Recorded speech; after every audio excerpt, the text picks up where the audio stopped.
നിങ്ങൾ തിരുനെല്ലിയിൽ പോകുന്നവരാണെങ്കിൽ ശ്രാദ്ധം കഴിക്കാൻ പോകുന്നവരാണെങ്കിൽ ബലിച്ചടങ്ങുകൾ ചെയ്യാൻ പോകുന്നവരാണെങ്കിൽ ഭഗവാനെ വന്ന് തൊഴുതിട്ടേ പോവാവൂ. കാരണം വെച്ച് കഴിഞ്ഞാൽ ഇല്ലെങ്കിൽ അവിടെ ചെല്ലുമ്പോൾ അവർ ചോദിക്കും, തൃശ്ശിലേരി പോയിട്ടാണോ നിങ്ങൾ വന്നത്, തൃശ്ശിലേരി പോയിട്ടല്ല വന്നതെന്നുണ്ടെന്നുണ്ടെങ്കിൽ ഒരു വിളക്കിനും കൂടി എഴുതിക്കോളാൻ പറയും. പക്ഷേ ഭഗവാൻ ഇവിടെ ഉണ്ടല്ലോ.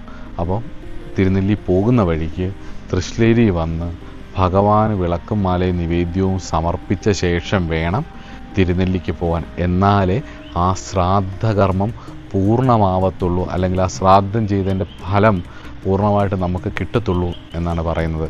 അതുകൊണ്ട് തന്നെ തിരുനെല്ലിയിൽ ശ്രാദ്ധം കഴിക്കാൻ വരുന്നവരെന്തായാലും ഇവിടെ വന്ന് മഹാദേവനെ തൊഴണം. മഹാദേവനെ തൊഴുത് വിളക്ക് വെച്ച് പ്രാർത്ഥിച്ച് അനുഗ്രഹം മേടിച്ചുകൊണ്ട് വേണം പോവാൻ. പിന്നെ രണ്ടാമത്തെ ഒരു പ്രധാന കാര്യം എന്ന് പറയുന്നത് അഘോര സ്വരൂപനായിരിക്കുന്ന മഹാദേവനാണ് ഇവിടുത്തെ പ്രതിഷ്ഠ. കുറച്ച് ദേഷ്യമൊക്കെയുള്ള കൂട്ടത്തിലാണ്, കുറച്ച് മൂശാട്ടയൊക്കെയുള്ള കൂട്ടത്തിലാണ്. അതുകൊണ്ട് തന്നെ നമ്മൾ തിരുനെല്ലി പോയി വിളക്ക് വെച്ചിട്ടങ്ങ് പോവാം എന്ന് വിചാരിക്കരുത്.